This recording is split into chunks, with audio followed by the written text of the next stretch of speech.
And we are live for Patreon Live on July 11th, I believe is that it is. It is July 11th. Excited to talk with you and see all of what's going on. I just got in from mowing the lawn, so I might be a little bit wiped out. So could be interesting to see how this one plays out or if I can make it.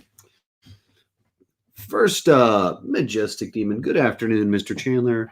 Good afternoon, Mr. Demon. Jonas Diaz. Good morning. It's interesting. We're in different parts of the world. Some of us are in the morning. Some of us are in the afternoon. Good morning to you, too. David Patterson, I was so disappointed when you gave the Prestige a B. I even briefly considered unsubscribing, but obviously I didn't. Well, it's not inconsistent with anything I've ever said before. I have my reasons. I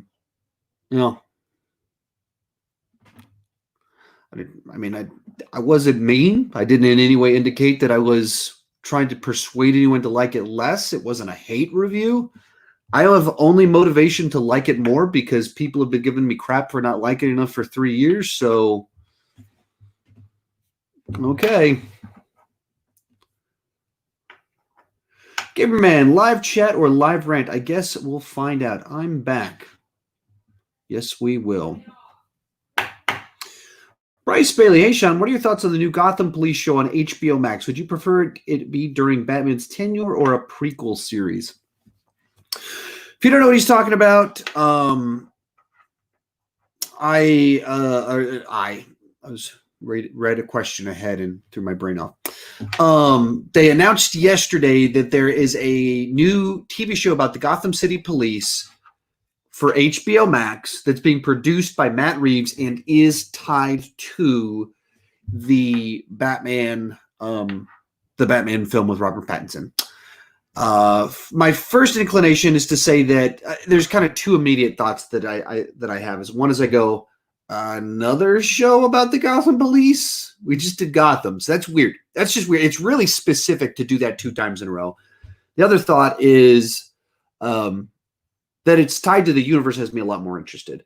So as for your specific question, I don't want it to be another prequel series because then it's just Gotham. Gotham probably without the weirdness. And I don't get it. I don't know why you would do a Gotham prequel series 2 times in a row. So I think it would need to be set during for me to be interested, but I don't know how you do that. I mean, I think you actually do kind of know. You introduce a side character that becomes the lead of the show. I mean, they did that kind of with Coulson for Agents of S.H.I.E.L.D., but that wasn't intentional. You set it up. Like you have a character in the Batman that you go to the person and you say, hey, we want you to be our bridge person. Like you're, B minus character in this movie. You're prominent, but you're obviously not a lead, but you're definitely connected to people that really matter. And then you make them the lead. But, I'm just spitballing here. Justy is, have you ever considered playing The Last of Us 1 and 2 since they feel very similar to Uncharted? By the way, I've been able to play them yet, but really want to. I mean, I bought The Last of Us. I posted about it on social media after I finished the Uncharted games. I picked it up. And I just didn't. It's a tough game to play because it's scary zombie stuff that I can't play with my kids or wife around.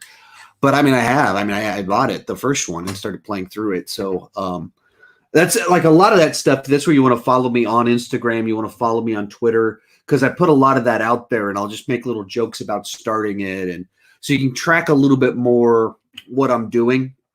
Then I can post. Like I can't post it on my main channel. It's not really like making a post on Patreon like, hey guys, I started Last of Us, kind of weird, but that's exactly what Twitter's for. That's exactly what Instagram stories are for. So I'm super active over there. Justic Demon, so I checked out the movie Crawl this week. I think it's my favorite creature feature since Jaws. I mean, it's really good. I don't know if I would go so far as best since Jaws, since that's, best in 45 years. But I don't know what the category would be. I'd have to look at what those are. But I thought it did its job really well. In my opinion, The Prestige is just as good as Memento. But if I had a gun to my head, I would go with Memento is better. But I prefer The Prestige. Yeah, I just can't get there with you. I legitimately, I don't see when people say that to me, and I just don't see it. I've never seen it. And so it's like kind of like I didn't hate it. There's things I liked about it. There's things that frustrated me, and then people go, "It's one of Nolan's best. How dare you?" I'm like, okay. Rich Reviews, thoughts on Johnny Depp Amber Heard trial situation. I don't think it's my place to talk about stuff like that. I don't really like to get into he said, she said. It's nasty. It makes celebrities look like weirdos. It kind of reveals the fact that they're all they're acting when they're on screen. They're acting when they're doing interviews, and they're just kind of weird people. They're just people. They're just humans. They're just like most of us in real life. And so stuff like this kind of exposes the reality of stars. So that's it just is what it is. It's not, I wouldn't say that's a good thing. I wouldn't say it's a bad thing. It is what it is. I don't want to chime into too much more than that because I just don't think it's appropriate necessarily for me to speculate and give thoughts on something that I'm not an expert, and I have no interest. I have no knowledge to, reading headlines isn't an appropriate way to determine guilt. Tony, I'm currently rewatching all the Pixar movies. Going to watch Cars 2 after this. Well, that's a fun afternoon right there. Cars 2. Yeah. Jonas, would you ever expect to review this on your series, but do you watch The Boys? I did review it. I have a review of it I reviewed it opening, like first weekend. So I did. So it's out there. So I plan on watching it, and I reviewed the first season. I plan on reviewing the second season. Majestic Demon. Also, I'm watching this really awesome show called The Patreon. It's directed, written, and stars the greatest man on earth, Sean Chandler. I definitely recommend. It sounds pretty good. Sounds like a winner. If only he had a better setup to where he didn't have to look down when the camera's up. That would make that show even better. Bryce, do you think we will see another Joker in the Pattinson Reeves universe, or will they sit him out for the continuity because he has been done so many times recently? I don't know. I mean, there's constantly rumors. I mean, they said it was happening, that they're going to do a Joker in the second one. That was one of the reports, but I don't believe all of the reports on a lot of this stuff. But at the same time, do I think that they'd want to have Robert Pattinson have his own Joker? I think, of course, they would. I mean, you have to think about it. The Joker as is appears to be as big of a draw as Batman is, which is a weird thought. But Suicide Squad made an insane amount of money. Like, people trash it, make fun of Suicide Squad, but it opened to gigantic numbers, and it made a lot of money. Given its opening weekend, it probably should have made more, and if it had been better received, it would have made more. But all of that was people that wanted to see a new Joker, see another Joker. The Joker was a big part of the hook there. The movie Joker comes out. It's $1 billion film. It's a rated R film that made $1 billion, and it's a serious tragedy where the lead is a psychopath that turns super evil. That's not exactly an easy and obvious $1 billion film. And it was. Why? Because Joker actually is a pretty easy way to make $1 billion. So I would assume we're going to see one. I think the Joker is just too much of a draw. Batman and Robin is too much of a draw that I just don't see them not doing it. Gamerman, I know you don't watch Batwoman, but I saw you retweeted it. So what are your thoughts on the new Batwoman casting? I'm not familiar with her. I looked her up on Wikipedia, looked into her filmography and everything like that. And I didn't see anything that I recognized. I didn't notice her from anything. So I don't really have any thoughts. I think that the whole problem with a lot of the show is that they have too much of their like if you have representation as a value, I don't think that's a bad thing. I could say that's a good thing. Like, really be intentional about, let's represent a lot of people. But if you put that in front of everything else, I think you start doing weird stuff. And so then they have a show that they I don't know what they're doing right now, where was about this one character, Batwoman, and then it's like the actress decides to leave, and so it's a totally different character. so that it has a new form of representation. Like that's what it feels like. And I go, I don't understand the direction you're going. Cause like, what's that? That's not a story hook. Like what are you doing? I don't like, what's the story? And that stuff is what's frustrating to me when they do things like this. And, it just feels like the cart before the horse. And I'm all for different types of people getting roles. I'm totally fine with all of that, and for it. But that's not the same thing as putting that in front of everything, where it gets strange and confusing. And the lead character of the show is just now a totally different person out of the blue. That's weird. Richard Reeves, upon watching Halloween Kills teaser, I found myself thinking Mike got incinerated, then maybe his mask will melt onto his face. Yeah, doesn't seem like it would go well for him. David Patterson, I know you haven't seen the Umbrella Academy, but have you considered watching the first season? You can watch the second season at the end of the month. Not really. It's not really on my radar. I mean, just think, like, you know, people want me to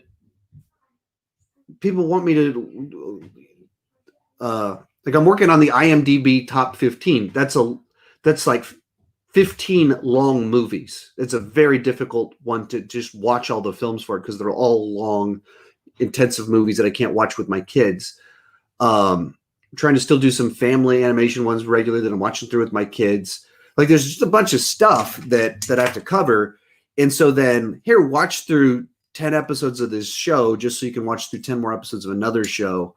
It's just not really on my radar. It's all competes with everything else that I'm trying to watch. Like, that's, to think about it, like, to be able to watch the Godfather trilogy, the Lord of the Rings trilogy, that's 20 hours right there just for those 6 films. 20 hours. That's 20 hours of not watching something else to talk about a couple of things.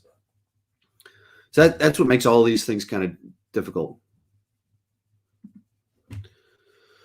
Bryce, since you watch Unsolved Mysteries on Netflix, which did you find the most intriguing? I thought the first 2 a lot better than the back 4. Like, the Alien one was surprisingly dull, but the first one, where it's like a guy disappeared and like there was this weird report to the police as suicide, but there's no way that the guy could have gotten to the place that he was at. It was all very strange. And so that one was interesting. And then likewise, the second one kind of had this interesting, like, what happened here? But to me, it was like each episode kind of interested me a little bit less and less and less.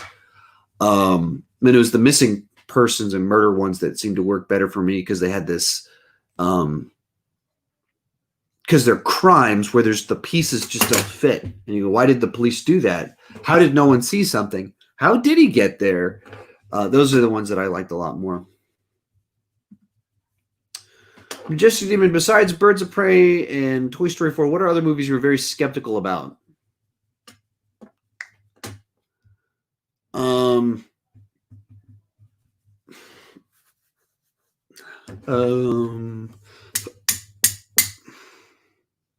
me look at my biggest surprises list. I mean, I do a biggest surprises list, and that's essentially what that is each year, is the ones that, I mean, Bad Boys for Life would be another one this year. Surprises 2019.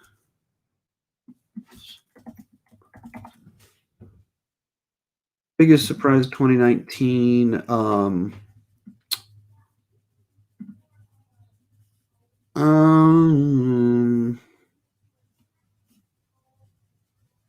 I don't really have a lot of good ones. I guess maybe not. So I don't have a bunch that come to mind. Those are the 2 that in recent memory were just like, ugh, this trailer does not look good. This doesn't seem like a good idea. And then I was like, oh, I really dug that. Richard Reeves, how are things in Texas? Will schools open up on time? I mean, as of right now, schools are scheduled to open on August 11th. I'm not looking to send my kids back to school in a month, so that'll have big, gigantic ramifications for my life. I'm pretty sure starting in a month, because I don't know, like with cases and deaths spiking in Texas, it doesn't seem like a good idea to send my kids off to a public school. So yeah, I don't know what's about to happen, but Crazy times. Dave Patterson, I just finished watching all of David Fincher's films today. I think everyone is great, but that means Mank might not be great. Uh-oh. Well, that's always the case. Someone eventually is a bad one, so hold out long enough and something will go wrong. We'll see. Bryce, do you think V for Vendetta could lend itself to a TV show spinoff in the same vein as Watchmen on HBO? So I haven't seen V for Vendetta in quite a while. So it's a little bit tough because I'm pulling off of older memory. But it does have a pretty good bit of world building to it with where things are at, why things are happening, why this specific person is doing what they're doing. So in that regard, possibly, it does feel a little bit more like a specific tale where Watchmen, you have a set of characters, you have certain messaging and certain things it's trying to accomplish, but you could do that at different points in time where it feels a bit like V for Vendetta, like so tied to this story about these two people.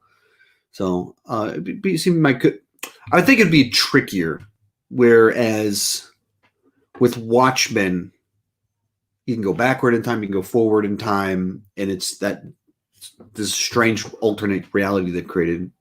So, Jeff Seaman, I mentioned before to you on Instagram, Batman the Killing Joke was a Taco Bell movie for me. The sex scene was ridiculous. Batgirl Barbara was handled poorly. Joker's origin story felt Taco Bell movie. You have easy watching of very different things than I do.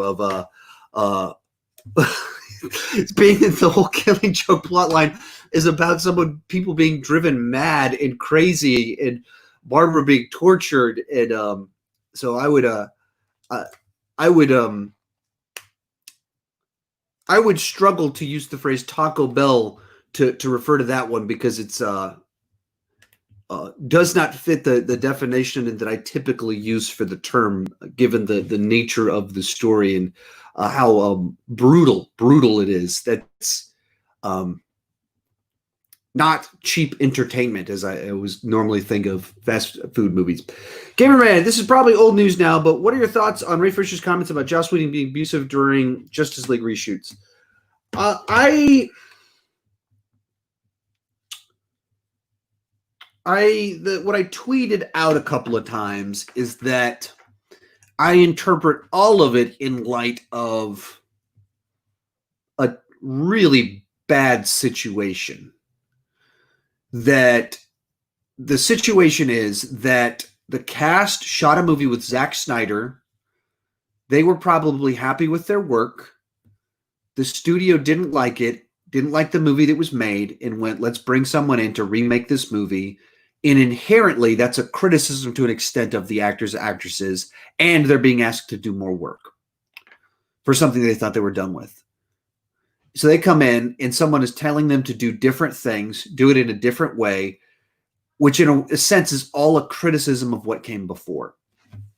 This is all inherently incredibly stressful for everyone involved. If you're Joss Whedon, that's a terrible job to have at that point in time.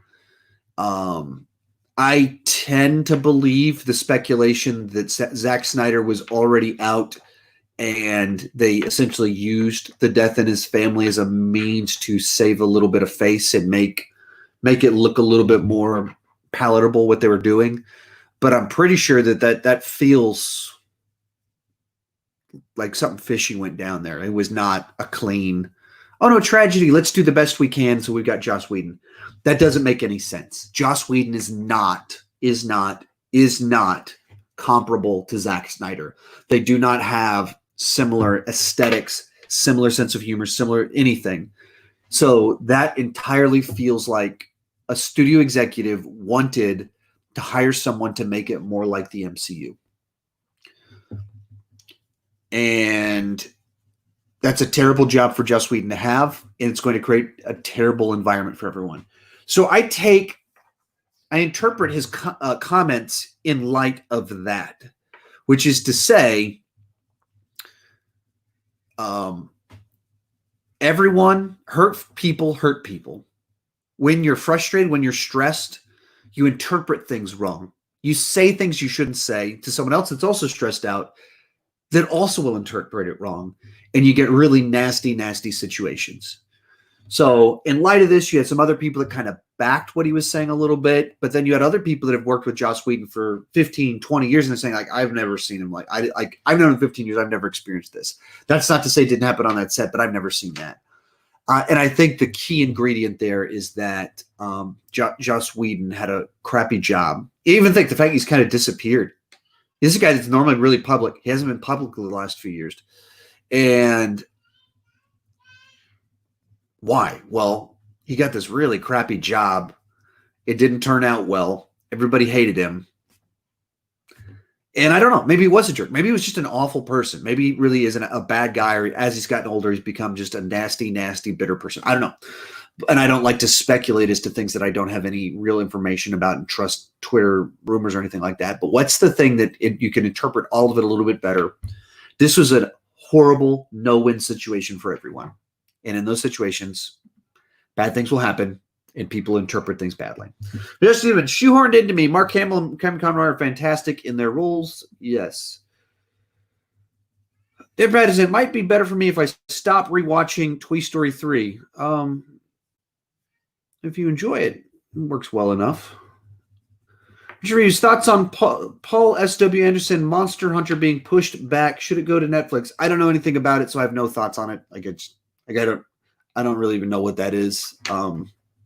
He's not a director. There's two Paul Andersons. One of them is a prestige director, and one of them is a schlock director. And I haven't enjoyed his schlock for a long time. Bryce, would you have preferred they made Falcon and Winter Soldier a movie? No. Basically, Captain America 4 in return for Black Widow being a Disney Plus series. Oh, okay. Well, there you go. I had to read the whole sentence. Or keep things the way they are.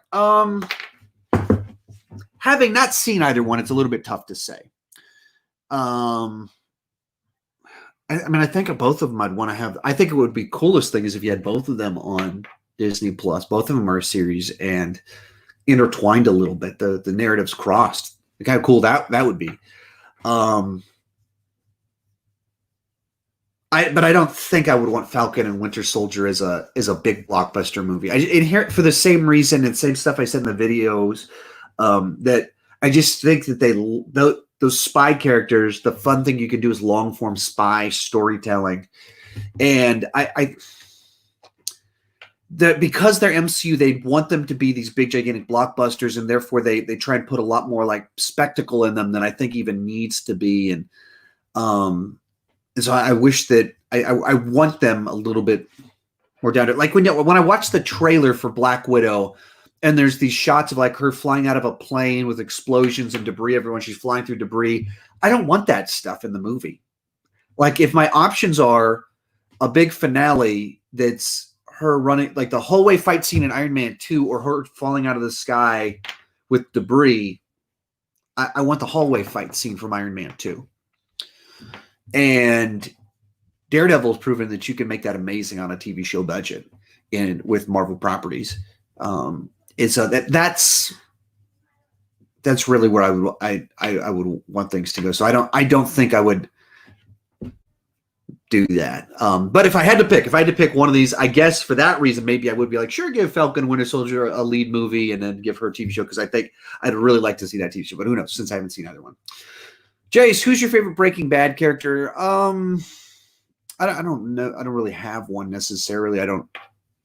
It's like a show with you have a top 5 that are all fantastic, perfectly cast, and complex characters. So I really don't have a favorite. I would just be picking a name. David Patterson, I finished the Sergio Leone Dollars trilogy. It was my favorite trilogy for a day because I was also watching the Lord of the Rings trilogy. It's a good one. I just picked up The Good, the Bad, and the Ugly, and we'll be watching it in the next couple of weeks. Just Bonds, have you seen Highwaymen on Netflix? Yeah, I believe I have a review on my main channel. Or it might be on Patreon. I've reviewed it. I put my thoughts out there. I thought it was good, but too slow paced. That they needed to find more ways to put a little bit more punch and kick in it.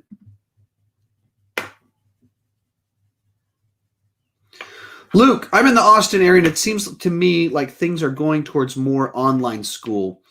So where I'm at, I'm in Hutto, outside of Pflugerville and Round Rock, and they basically sent us an email a week ago saying, "All right, in the next 2 weeks, you need to decide. You're either in school or it's online, and you have to pick."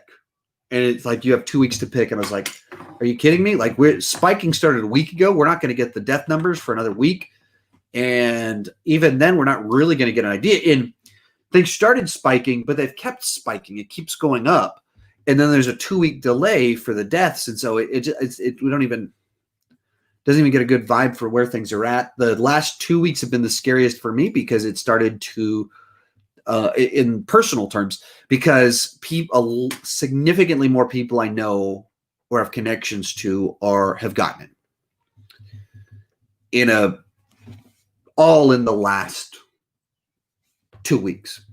And I assume that's only going to increase for the next few weeks of like, oh, that's getting close to home. And that's where for me, it's just tough to see of sending our kids to school. And I also like the idea of the online schooling stuff didn't work in the spring. So I think we're looking into just, all right, let's just bite the bullet. We are homeschooling. We're like doing this. We're actually homeschooling for a year, not public school at home. Majestic Demon, I thought I'd join the fan club and sent you a package. Let's just say I'm terrible at picking items that don't give a gift wrap option. So once again, my name is not on the package.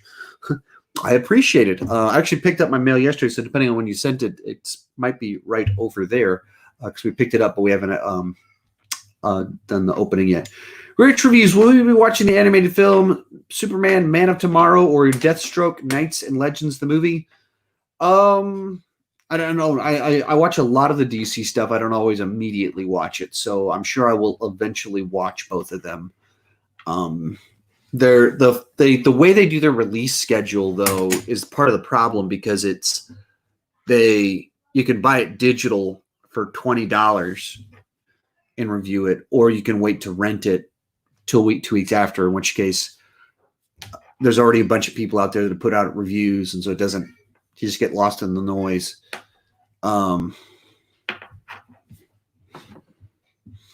So that's always my holdback on reviewing those ones quickly. Gamerman, so I heard that the Flash movie will erase Batman Forever and Batman and Robin. What are your thoughts on this? But Crisis brought Batman 3 back in continuity, so maybe it won't be mentioned. I don't think any of it will be that defined. I don't like it.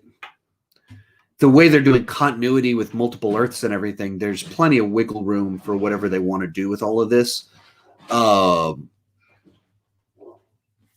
that's kind of the key thing of it's not a hardline continuity. It's not just one path. It's multiverse. There's multiple reasons for why all this is happening. So I wouldn't take any of it as strictly literal. And I would assume if you bring Michael Keaton in playing Batman 89, you don't even have to do anything to overtly cancel out Batman Forever and Batman Robin. You just don't mention them. They're just not adventures that you make a point of. In which case it doesn't. It's like Batman Returns, Superman Returns didn't have him overtly stating things to counter what happened in Superman 3 and 4. They just weren't even mentioned. They just ignored them and kind of told their own kind of little tale. So I assume it'll be something like that just doesn't. There's just no reason to even mention it.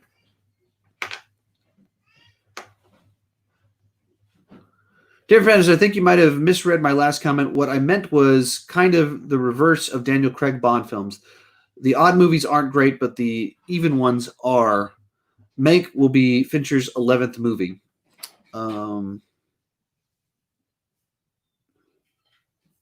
Going back.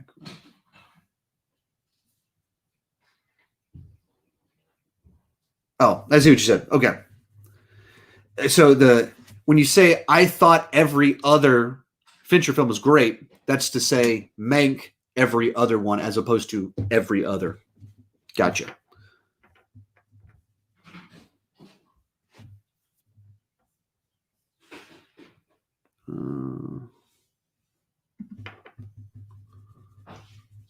Bryce, thoughts on fan cast of Tom Cruise as an older veteran Hal Jordan Green Lantern? I struggle with it just because Tom Cruise is too big of a personality, and I normally always want to avoid things like that. Even now Ryan Reynolds is big star guy, but back when he was Green Lantern, he wasn't big star guy quite yet. He was definitely on the rise. People knew who he was, but he wasn't so identified both as the personality and then as Deadpool now. It wasn't that, of course, even though I guess he had played Deadpool already. But when you have Tom Cruise, you just see Tom Cruise. And so I normally don't really like those casts. And sometimes I need to know the script. Could Tom Cruise have that the right personality for it? Sure. But even in what you said, as an older part of the element of Tom Cruise is he doesn't age. So in its own way, older as in 40-year-old, even though he's almost 60. The mystery that is Tom Cruise and his agelessness. But I probably wouldn't, just because I usually want to move away from people that are just that much star power. Dave Madison, rewatched Titanic yesterday. I felt like all of it worked except for the writing. Yeah. Much of Cameron's writing has been criticized. It has its schmaltziness. Rich Reviews, did you ever watch the show Glee? Yeah, we did. We got on the Glee train.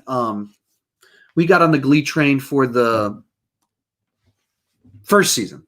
Yeah, pretty early on. I mean, 3-4 episodes in, we got on board, and all the way into the first season. So started the second season, and almost immediately it was like, oh, this isn't good. I don't think this is actually pretty bad. And I think it was even the second episode. I was just done, and I believe it was they had it was the Britney Spears John Stamos episode where everyone had a mass hallucination from going to the same dentist, and it was just so dumb, and it was just it just snapped me out of it. I was like, I think that this is actually garbage now. I can't even stomach this. This is really bad. And then I think the next episode was the Loss of Faith episode, where they had a guy burns a piece of toast and then has Jesus' face on it. And so he believes that gives him 3 wishes. And then 2 of his wishes come true, but the third one doesn't. So he loses faith. And this is all contrasted with one of the characters' dad has cancer, and all of the Christian characters are just pray about it and he'll be all better. And then it was offensive to me. It was actually offensive of this is such a gross misrepresentation, a gross version of all of this. And you think you're being profound. So I was done. I haven't watched a single episode since then. It was episode 3 of season 2. Totally checked out immediately. Luke, maybe it's been talked about before, but what are the odds New Mutants is good, even if it comes out? I'm hopeful, at least. I don't think it can be up here. I don't think it'll be top tier, but it wouldn't surprise me at all if it kind of really fits into a really nice cult classic comic book movie kind of spot. It probably won't appeal to everybody. There's going to be a group of people oh, that was just boring. That was bland. It was oh, I didn't like it. But I'm guessing that it's going to be different enough and have a unique enough flavor to it that'll be kind of its spot. It's what it's remembered for is being this comic book movie horror film that's smaller in scale. It has some up and comers in it where they were up and comers or back then, and so it's got some nice familiar faces at an interesting point in time in their career. So I think it's going to do that because they were going to do all these reshoots. It was an add a character or something like that. But it didn't seem like it was going to make it better. When everyone said that, we're it sounds like you guys are just trying to tinker with it a little bit too much. Just let it be. So I'm expecting it to be a B- B category, but with a pretty strong fan base. That's actually what I'm expecting. Maybe I'm too optimistic. Dear Pedersen, I said I should stop rewatching Toy Story 3 because I don't want to keep crying in my room alone eating popcorn. Then you probably should stop watching Toy Story 3. Just even what part of doing this was tougher? Doing it as a hobby, trying to go full-time, or being full-time and trying to keep up with all the movies for your videos?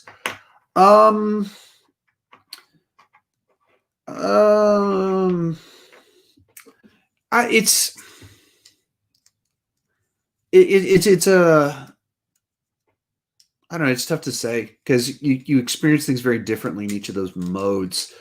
When you're in, I mean, I would say like probably the first year was the toughest, probably by a lot. Year number one, because just wasn't, I didn't really make money doing it. So it was 100% a hobby. It was like, okay, this is fun. I enjoy doing it. I hope it goes somewhere. And so then it was just the grind with no actual motivator, because I wasn't growing that fast. I mean, compared to other people I was, but in the scheme of things, I wasn't growing that fast and I wasn't making money. And so then it all had to be pure self-motivation. I just had to love what I was doing. And so that's tough. And so then a year and a half in, things started to take off. And it's easy to ride the wave of momentum. Like when, if you believe that something is heading towards something, if you believe if I keep pouring energy, I'm going to get to the finish line, you can stay motivated. So that's what that kind of the year and a half after that, before I went full-time, was. It was me like, man, okay, if I just keep pushing harder, if I keep being smarter, if I keep studying a little bit harder, I could turn this into a job. So it gives you kind of a goal in front of you to motivate you that drives you. So even though I was working a physically exhaustive 40-hour-a-week job, literally picking up paint in the hot Texas sun and then going and shooting videos when I got home, it's very motivating when there's that finish line in front of you. So flip side, so now I do this full time, and like I determine my own schedule. I don't have anywhere I have to be. I put out more videos, but it's in certain ways comparably not the same. Like there's no work that I do currently that's the same thing as walking around carrying 100 pounds of paint in 110-degree weather. There's nothing comparable to it. It's all at home. This is work for me. I'm working right now. I'm talking to you. So that's not the hard part. I think the hard part is that you feel a constant weight on your shoulders to produce. If I don't keep this up, then I don't make it. And so then it's like there's a sense of no finish line, and like there's a fear like, well, I keep having ideas, and will the algorithm change? The responding to comments and messages really can take a toll, because it's all kinds of different people, and some of them are incredibly friendly, some of them are friendly but too friendly and message too much. So, and they just want to interact with me, but they don't have anything they're really trying to say, and they don't realize that like they're taking time from me doing something just so I can take away their boredom. They're not asking a real question, having a real conversation. They just want a response from me, and that whatever that dopamine drop that they get every time that they see that I've sent them a message. And then I had a guy. This is a real thing that happened yesterday. I had a guy message me, and he said, "Hey man, I got a pretty wild question. Like question number one. Would you pick one? You have to delete your YouTube channel forever and you can never have a fan base again, or you can get rid of COVID forever." And before I can answer that question, that's already like kind of a weird question, he goes, second one, and he literally prefaces, you might find this a little offensive. Don't mean to be rude, but would you rather resurrect your dead father or give your kids COVID? Like, if you resurrect your father, your kids get COVID. He asked me that. Like, a guy sent me a message, asked me that. Like, I got a dark sense of humor. My buddies and I, we make dead dad jokes. We like to make other people uncomfortable, those of us that have troubled childhoods. But a random guy messaging me that's weird. And like out of the blue, guy just messaged me like, what? And like I had another guy that messaged me some just like angry hate videos, like private messaged me hate videos because he was just going through his own stuff and he apologized. But there's a big weight that comes with an audience. There's a lot of there's amazing things. But it has its flip side to it, and that can be frustrating. You have to weigh the consequences of things a lot more. So I didn't really answer your question. Josh Johnson, hey, who do you see playing the next Bond? Personally, I'm going for Henry Cavill after seeing Fallout, the role played. Obviously, Superman, he has a dark and light tone he can hit. I don't know. I don't know. And it's this answer I always give to this question. I don't want Superman to play James Bond. I don't want Loki to play James Bond. I don't want Mad Max, Eddie Brock to play James Bond. Bond is at his best when they get someone that's not the A-list yet, that's not already associated with a big, gigantic franchise. So whenever people ask these questions, they're like, hey, what do you think about, do you think this person, and we always default to the same list of 20 people. And that's the opposite of what I want to do. Whoever I want to be the next Bond, I want to be someone that we're not already talking about. That casting directors know who they are. They're like phenomenal on a British TV show or something like that. Or they've been in a few movies, but they're not the star. So you're not immediately like staring at them, waiting for their next big thing. But like anyone in Henry Cavill, Tom Hiddleston, Tom Hardy, anyone in that category, I don't even consider them. Like that's the opposite of what I want. Gamerman, do you think when Marvel gets the rights from Netflix characters back that they should air all the shows again on ABC to test for Disney Plus? Also, Agents of S.H.I.E.L.D. this week had a bloodbath. I just don't. I mean, you can't air them on network TV. There's too much graphic violence, like people's skulls getting kicked in. There's actual sex scenes. Like they're just not. They're designed for premium services.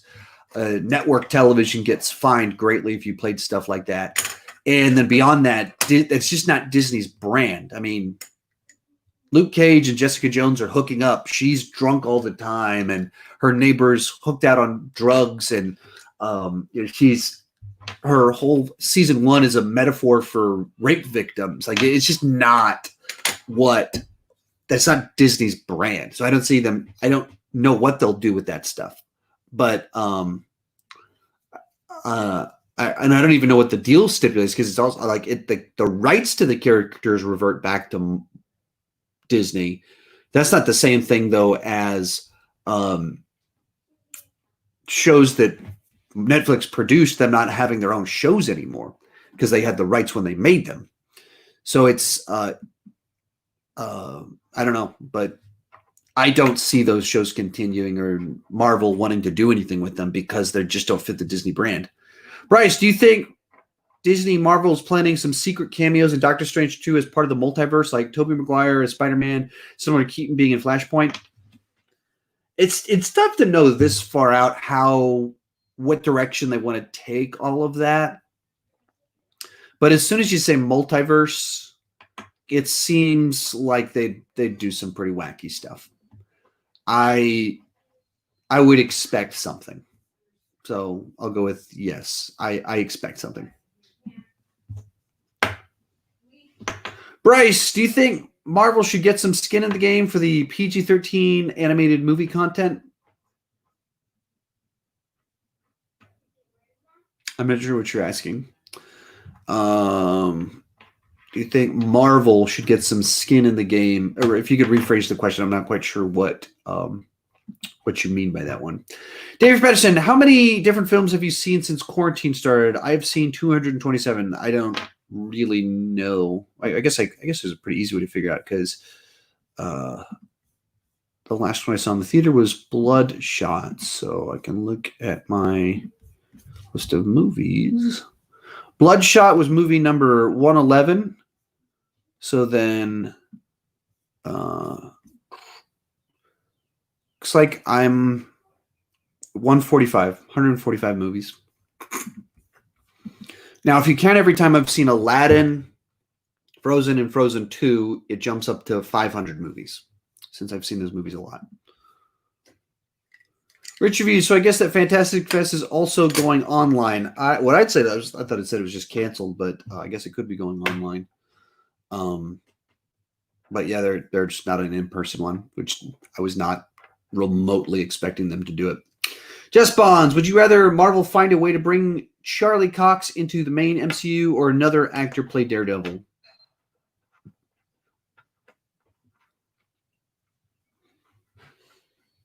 Would I rather?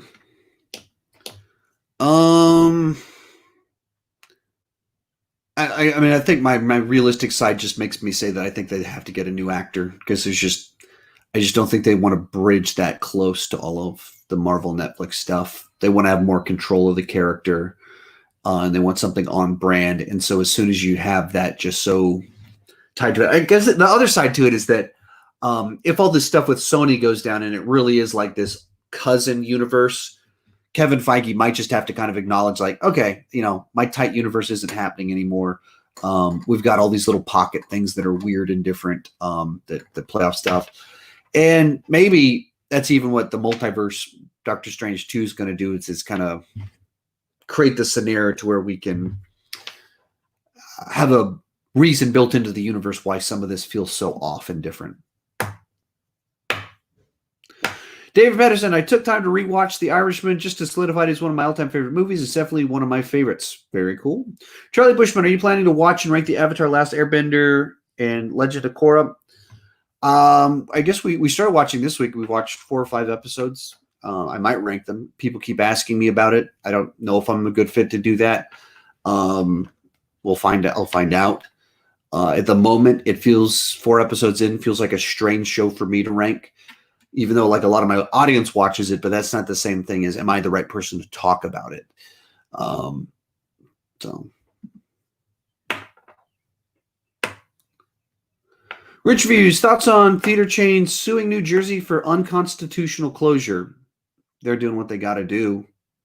Yeah, I don't know. I don't know constitutional law, and I don't know New Jersey law.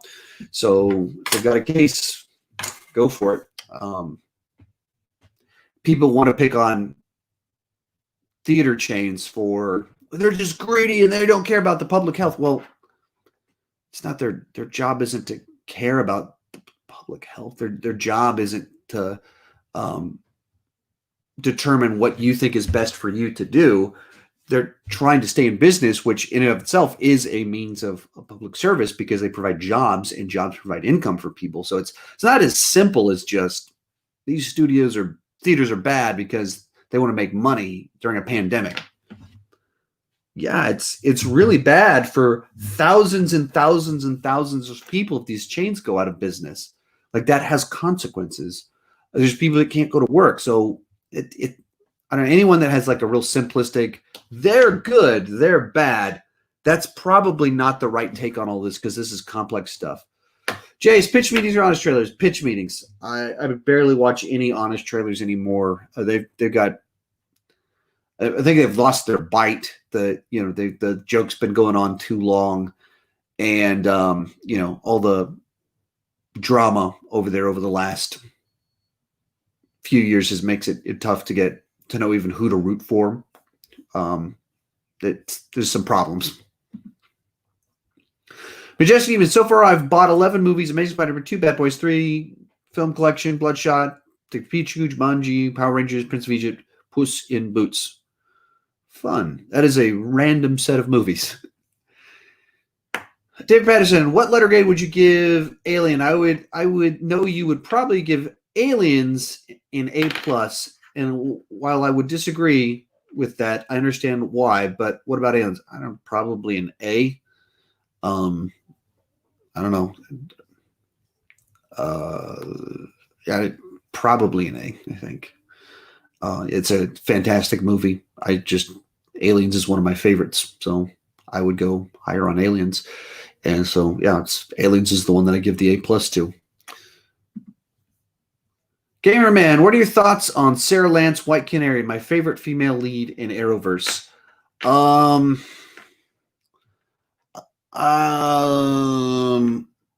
don't know. I don't really watch much of Legend, so I haven't seen a lot of her. But they have her, the way that they use her in the crossovers and some of the few other things that I have seen since she left Arrow, just makes her seem constantly horny. So it's like season 2 kicks off. They're on a mission. And she's like hooking up with the bride the day before her wedding. And then whenever new characters show up in the crossovers, she's hitting on them. Which, like, it's the sort of behavior that if you have a man do that, it's like, this guy's gross. But because it's a girl, it's supposed to be a good thing or funny. And so that's my biggest interpret, like the way that they've used her in the things that I've seen over the last several years, which is the crossovers, has been very weird. Rich reviews, will you be watching the 30 Rock reunion special? No. I don't think so. I didn't watch the Parks and Rec one either. Those reunions aren't as interesting to me. Tim Patterson, I want to see Daniel Kaluuya play the next Bond. I have seen that one kind of recently, and I don't know that I've seen him play the part that I fully see Bond yet, but I don't hate the idea. I'm open to it. Let's see. Sicario, Black Panther, Get Out are the 3 big things, and not one of those doesn't really hint at his Bond potential, the suave, like a lot of that. And even, you get a little bit of action in there, but you don't fully see it. So I'm not opposed to the idea. I would just need to, I don't immediately see it. Right. Sorry, my question was poorly worded. I meant, should Marvel get in on the making PG-13 animated movies similar to how DC has been doing? I know that they put out some animated stuff, but I don't know. I'm old enough that I get confused on years, so I think, they put out the Avengers animated film, but that was like over 10 years ago. So it's an adaptation of the Ultimates comic book from almost 20 years ago. I would be for it. I think it's a good idea. I think it's a way to tell more stories, tell stories with a different tone, and have some fun with it. So I would think that they would want to do that, but I'm sure they have, Disney keeps a much tighter brand. Disney owns Marvel, the whole company. It's not just Marvel Studios. And so I think that makes it a lot more difficult, because then it's, Disney's not going to put out the direct-to-video animated movies that DC is putting out.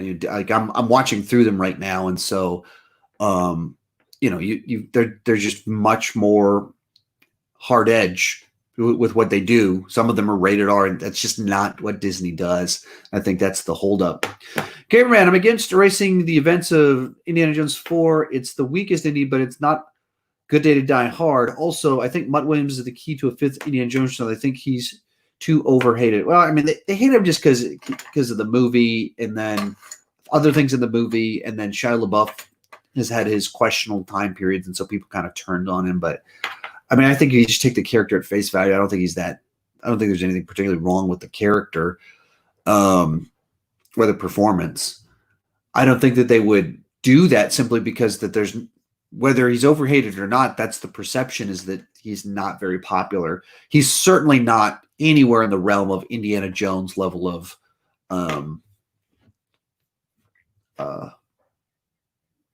likability, charisma, like leading, like he just didn't, they didn't do a good job of setting him up to be that in a way that we wanted to see that adventure.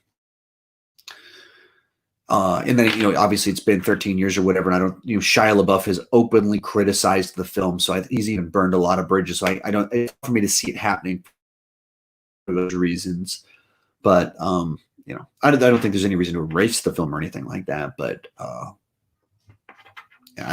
in general, I think people, because the things it does wrong are just so embarrassing, people overlook all the good things that it does, and it has a lot of things that I think it does really well, and it still captures certain things of the original. And then it has some just real bad choices too. Issue is, my mother said a few weeks back that she was exhausted by the whole situation going on right now. I reminded her that we have another year to go with it. It's true. It's all exhausting, and it's not going anywhere. That's back to a question earlier about when I was asked about, which was it easier to when I had a full-time job and was building this, or after it was full-time and I had to maintain it and crank out tons and tons of content to make sure I could make enough money. I mean, right now seems to probably be kind of the hardest little window, right along with that first year, but it's because there's so much uncertainty. You don't know what's happening. Obviously, I'm a movie critic and there's no new movies coming out. And so there's just a lot of things like that can wear you down, of just like, where am I going to come up with ideas? How long am I going to have to do this? How am I going to homeschool my kids? Am I going to homeschool my kid? There's just a lot to think about that can take a toll. Jesse, last question for me. When we get the new Peter Pan movie with Jude Law, whatever it is, do you think you'll rank the live action Peter Pan films? To see how many there are. I mean, if there's like 5, and maybe there's something like 5, then yeah, I probably will. But sometimes a bunch of obscure ones. Like, I don't want to watch a black and white silent Peter Pan film. I don't want to do that. So it kind of depends on what they are, and do I think that people have actually seen them? So it's entirely possible. Matt G, I'm in New Jersey. No theaters opened yet. I'm concerned one of my main theaters may not come back, and my many other main theaters is AMC Theater. I think they're on thin ice. Yeah, that's where when people want to be, they're just being greedy. Like, they're trying to stay in business. That isn't evil. That's not evil. Like, that's people's livelihoods. They're living, how they make money, how they pay for food, and they're not just being greedy by not wanting to go out of business. And there's a large trickle down of, like, if movies aren't coming out, if theaters aren't open, that affects the film industry, which affects even more lives, which eventually is trickle down to me and my, like, you have to think about all of this holistically, and it's scary. Gamer, you said Smallville is better than Arrow, and you said The Flash is better than Arrow, and so now is the question, which is better, Smallville or The Flash? I mean, I don't know that I said that. Like that. Sometimes you ask a question, and I'll kind of give an answer I'll give a 3-minute answer to your question, and if you simplify it down, I just said what you're saying. But I wouldn't so simple, like, I wouldn't as easily as just phrase any of it like that. That's not the language that I would just casually use. So I kind of don't accept the premise of the question. So I will give the long answer, what I would say. I would say that when it comes to just what I love about superhero shows and what they can do, I loved what they did with the first 2 seasons of Arrow. And so what are my favorite 2 seasons probably out of these 3 shows? Probably the first 2 seasons of Arrow. But then it lost its way, and for me, it never really found its way back again.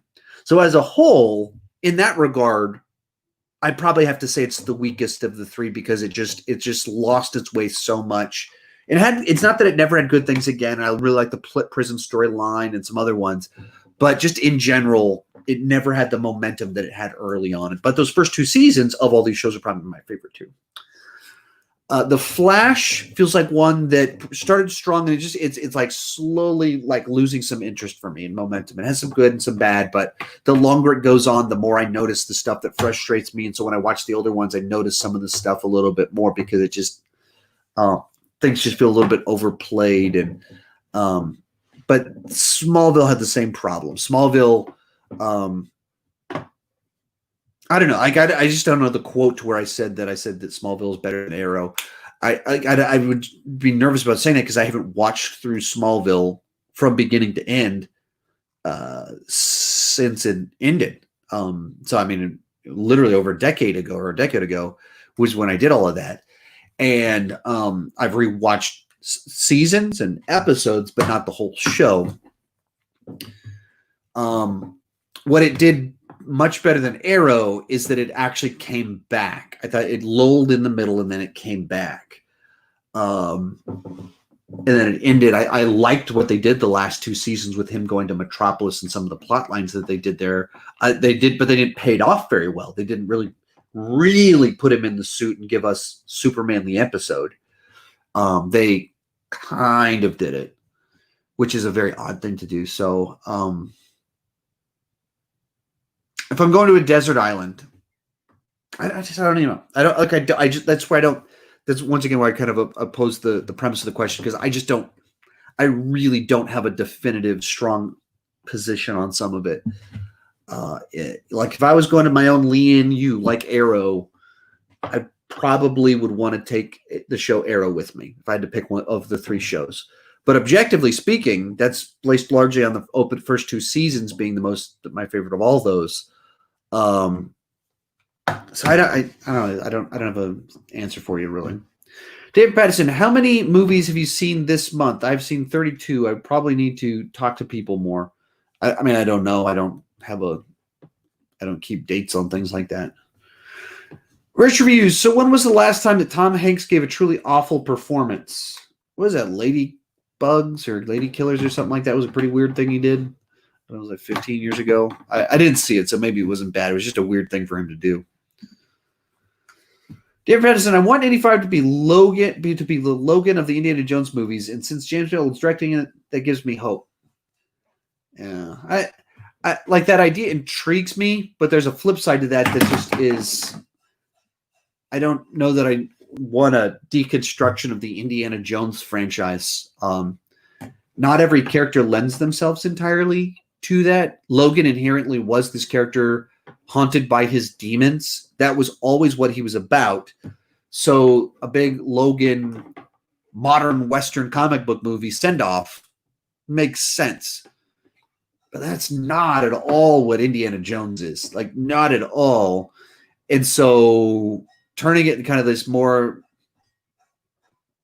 drab, introspective Indiana, like that seemed odd. Gamerman 9000. DC TV shows I've seen ranked: Birds of Prey, Titans, Constantine, Batman 66. Oh, heartbreaking. Batman 66 behind Batwoman. Oh, you are making some bold choices. Number 10, The Flash 1990, Black Lightning, Swamp Thing, Lucifer, Gotham, Doom Patrol, The Flash, Arrow, Legend of Tomorrow, Smallville. Could you rank all the DC shows you've seen for video? Nope, couldn't do it. That will never happen. It's the same reason I say every time, all these times, I have to rewatch it, this stuff. It's to make a video saying, here's my ranking of these things, but I watched Smallville. Some of these episodes, I watched them 14 years ago, as opposed to some of these episodes of the other shows I watched 2 weeks ago. It's a dishonest thing to do to make a, like, if you had other people kind of chiming in and there's some other elements to it, but it's just not, you can't do that with integrity. So I'd have to rewatch all the shows to match the criteria by which I rank things and talk about things on my channel. And I can't watch. There's not a way to do that. Like, even right now, you asked me about 3 shows and I couldn't give you an answer. I couldn't give you an answer because I watched Smallville 10 years ago. Parts of Arrow I watched 5 years ago, and parts of Flash I watched a month ago. And it has to be much closer together than that to be able to say something with integrity.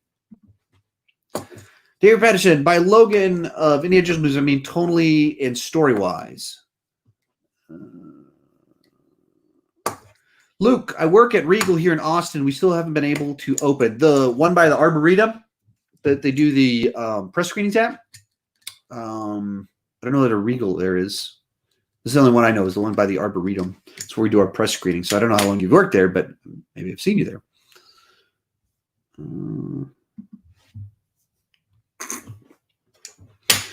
Gamerman, see you next week. Bye-bye.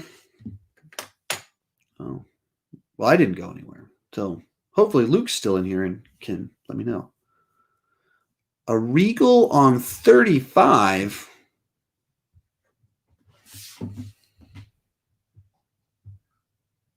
I don't know how far. What's it by? Beside? Okay, South Austin. So I'm super far north. Yeah. So let me see. Let me look. See which state that is. Austin, South Austin.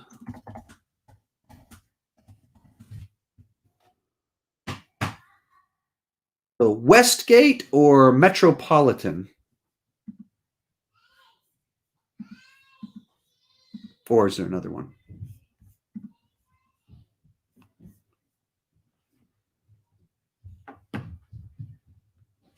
Just south of Ben White.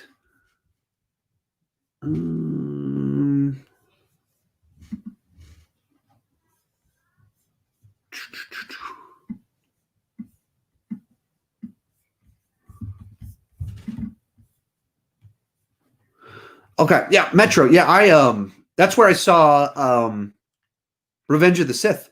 That's the theater where I saw Revenge of the Sith is where you work.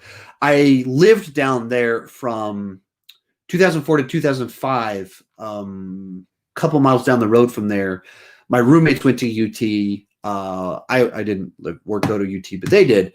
So that's the theater where I saw that one. That's the theater where we did the press screening for Bad Boys for the Life and some other ones. John Wick 2 is where I saw that one. So I see movies there from time to time, but not too much because it's 30 miles from my house. Quentin Tickler, just based on what we know now, what are your expectations for Jurassic World 3? And I don't know, because it seems like they're going Planet of the Apes with the Jurassic franchise, but they're bringing the old people back. So I don't know what the story is for that. I don't know what you do with that.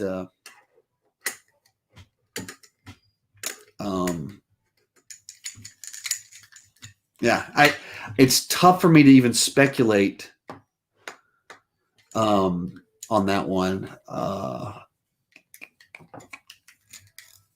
don't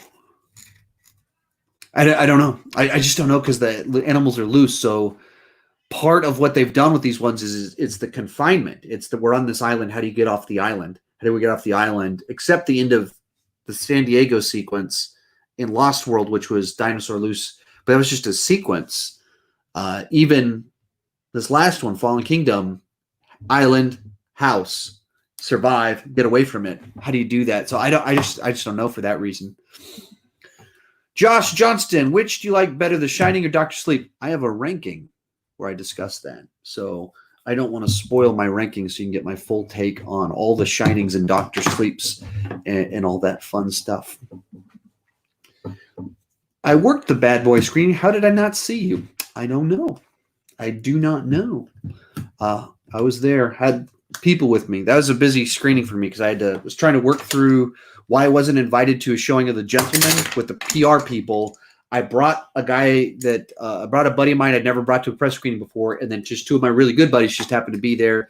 And then one of my Twitter movie critic friends I'd never met in person, I was trying to meet at it. So I was torn between a bunch of people, but yeah, I was at that screening. Dave Patterson, I am not excited for Avatar 2. James Cameron is a director, but I don't love the first Avatar, and he's taking too long with this movie. Yep, I don't know. It's frustrating that I've said it many times, but I'm just frustrated that we lost James Cameron to Pandora. Very sad. Very, very sad.